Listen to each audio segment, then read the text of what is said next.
On the agenda tonight, we're going back to July earlier this year to have a listen to Cleveland's Contemporary Youth Orchestra performing Fooling Yourself with Styx's Tommy Shaw, and they're all performing it from home virtually across the internet.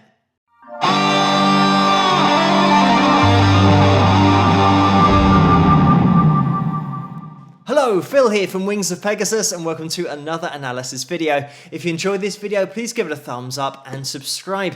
So this video is going to follow on from the one that I did previously where Tommy was performing with the Contemporary Youth Orchestra live. They were all together at that point, but the Contemporary Youth Orchestra got in touch with me across YouTube and left a comment on the previous video that I did. So I thought it's a great opportunity to feature them again and show you what they got up to in July, and also to follow up with Tommy Shaw's career and the stuff that I couldn't fit into that first video. I'm going to leave a link to that first video at the end of this video. There'll be a little box at the end that you'll be able to click on in order to go and watch that, where we get into time signatures and I've got the guitar out, we go through the chords and all that kind of stuff. But let's get Tommy and the Contemporary Youth Orchestra up on screen and see how they get on.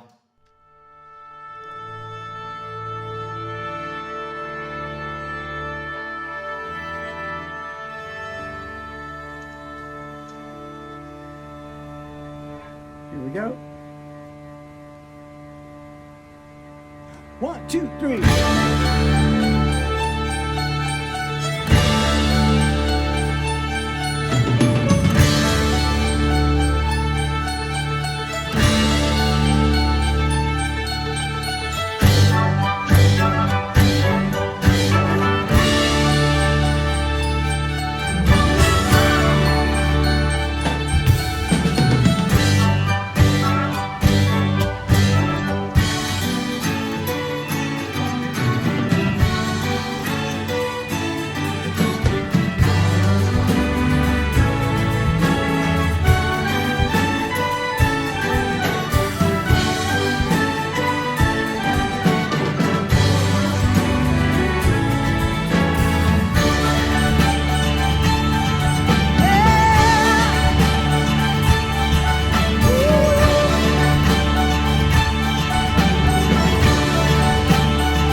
Relax.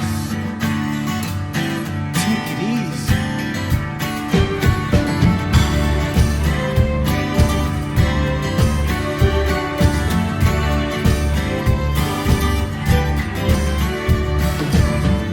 See the world through your cynical life.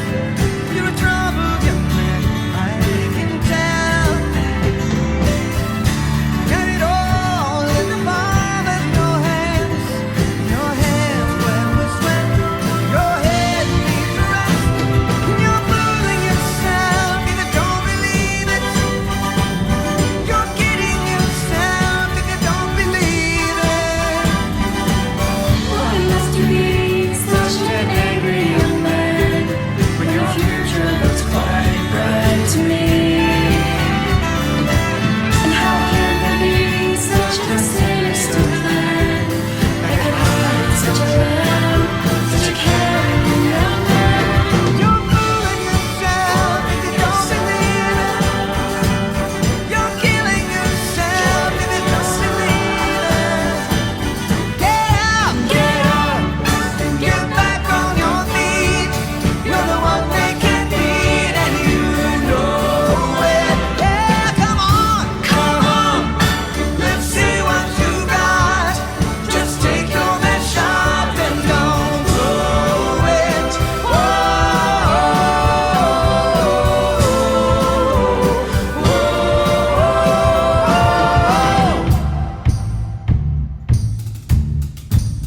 Here we go.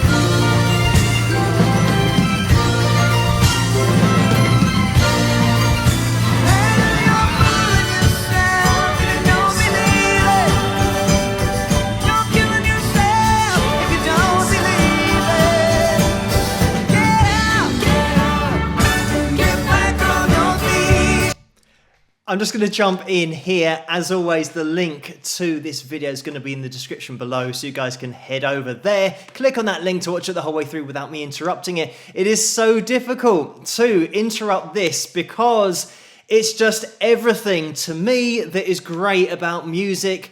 I mean, myself being a big fan of Tommy Shaw's ever since hearing Damn Yankees, and it's very much the kind of sound that I'm into, but then being a teacher as well of guitar and getting kids into music and watching these guys performing and getting into this whole performance, the logistics of putting it together. A lot of people might not necessarily appreciate the amount of work that goes into putting all of these instruments down to single tracks, because what happens is when you're playing live and it's all mic'd up, you'll have the guy at the sound desk who's mixing it, getting all the levels right, and then it'll be mixed after the fact as well.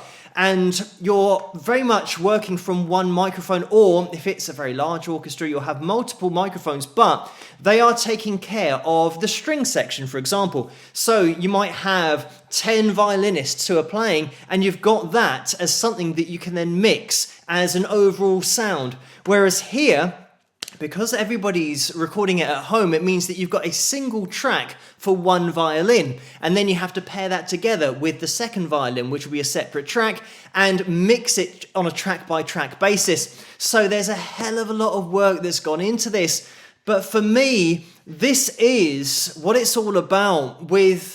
I know I haven't done a video that's referenced COVID and everyone being at home, and how musicians have really thought outside the box and got together and collaborated across the internet, even though they can't meet up in real life. And this is a fantastic example of that, and a great example of so many people being able to collaborate over the internet. It's something that when you take a step back and think about the technology that we have nowadays, where you can have so many people collaborating across the internet, so that even with the COVID situation and everybody having to be apart and isolated, there's still a way for everybody to get together.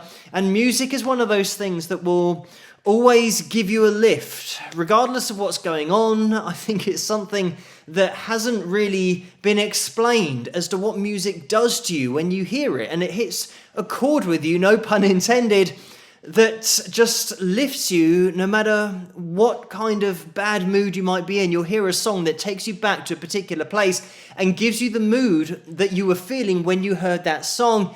And if it's a song like this, it's just so uplifting and positive. And even if you are self-isolating, you as a musician can collaborate with other musicians and bring back that feeling and give that feeling to other people who might be self-isolating but might not even play an instrument, but they can appreciate the music, and that's something that every human has in common. Of course, we've got top technical ability across the board here with Tommy, not only on his guitar but vocally as well, and the whole orchestra. Go to that other video for more of a breakdown musically of what's going on.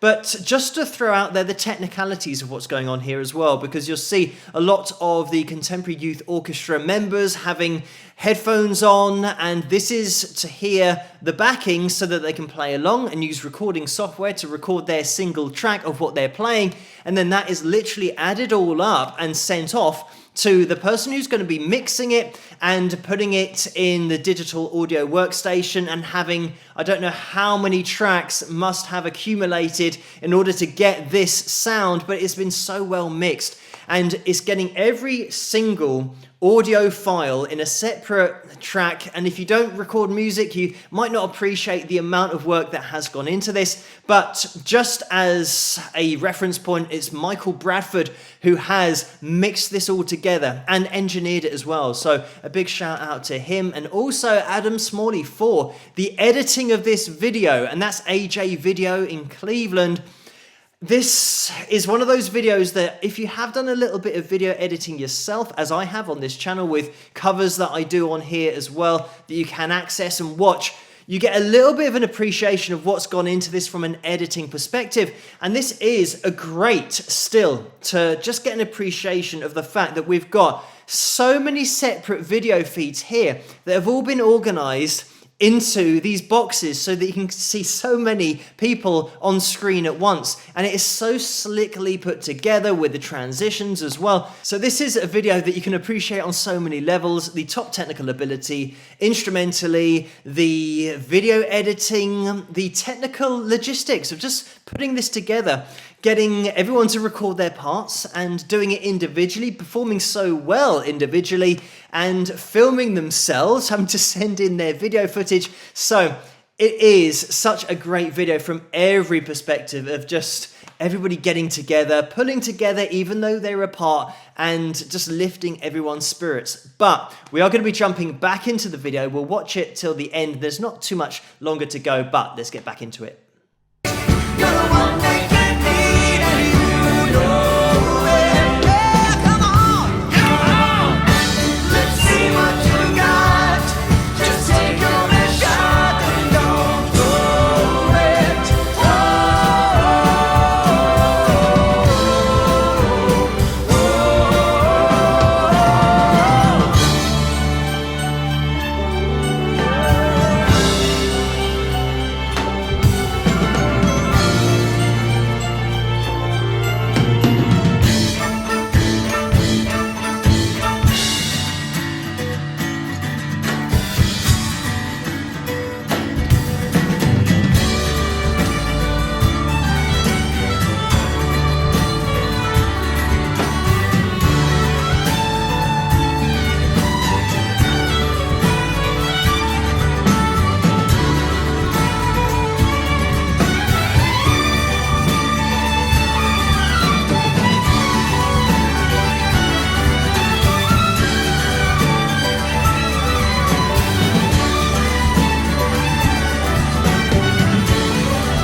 Yeah, come on. And there we have it.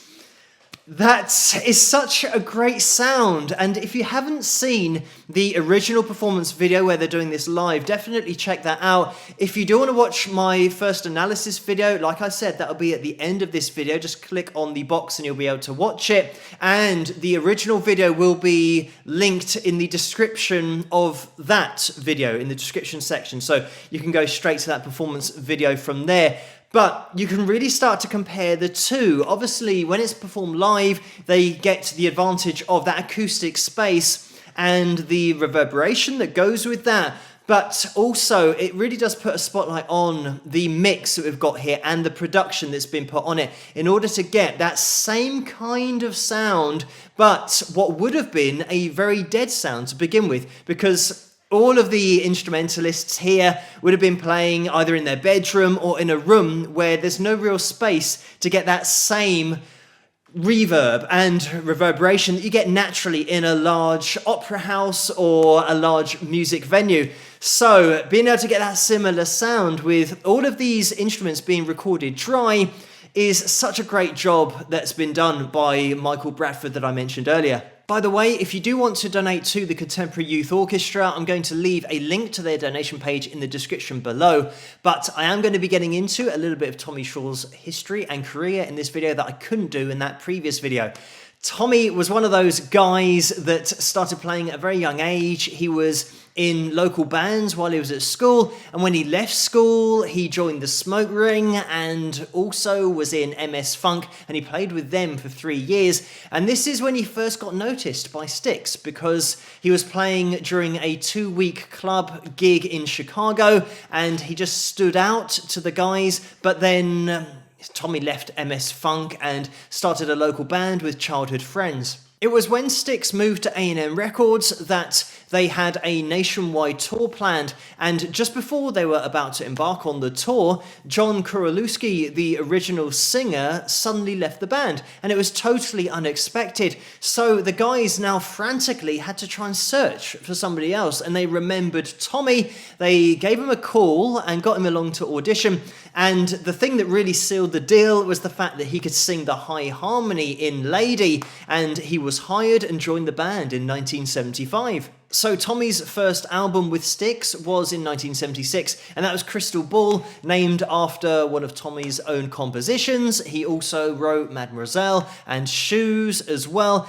In 1977 is when The Grand Illusion came along, and that album was huge. It went platinum and really was the big breakthrough album, and it included this song that we've just listened to. In 1978, they released Pieces of 8, and this was the breakout album for Tommy now as a songwriter, because the 3 singles that were released from that album were all written by Tommy, and they were Sing for the Day, Renegade, Blue Collar Man as well. In 1979, Cornerstone was released, and that album included the monster hit Babe, which was written by Dennis DeYoung, and that song and his performance of that song is on the channel here somewhere if you want to check that out.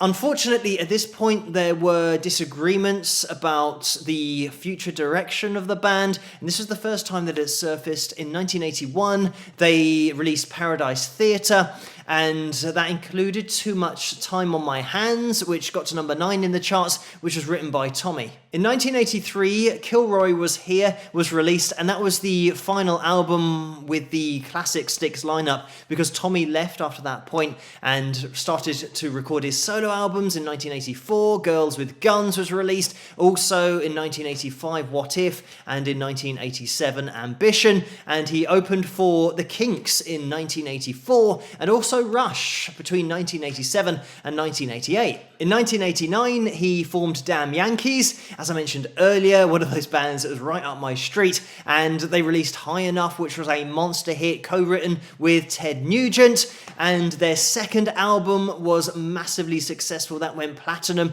They were a hugely successful live act, as you can imagine, with Tommy's ability, and in 1995, he did reunite with Styx. That same year, he joined forces with Jack Blades, and Jack was the bassist and co-founder with Tommy of Damn Yankees. He also played with Night Ranger, and they started writing songs together, and this culminated in the release of Hallucination in 1995, and they did become known as a songwriting duo, and they were very much in demand. They wrote for Aerosmith, Ozzy Osbourne, Vince Neil, Cher as well. Just to mention before we finish that Tommy made his Grand Ole Opry debut in 2011, and this is because he recorded a bluegrass album, and that was called The Great Divide.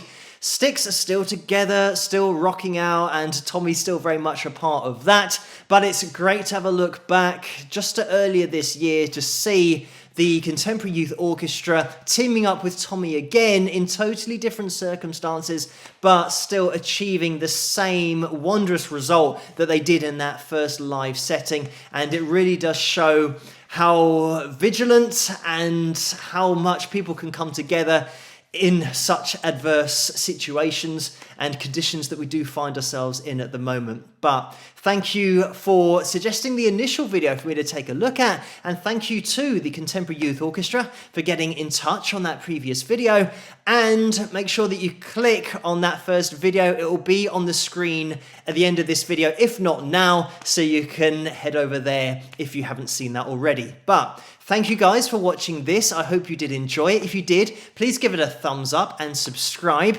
Keep those suggestions coming in the comments below for future videos, and I'll see you guys at the next one. Rock!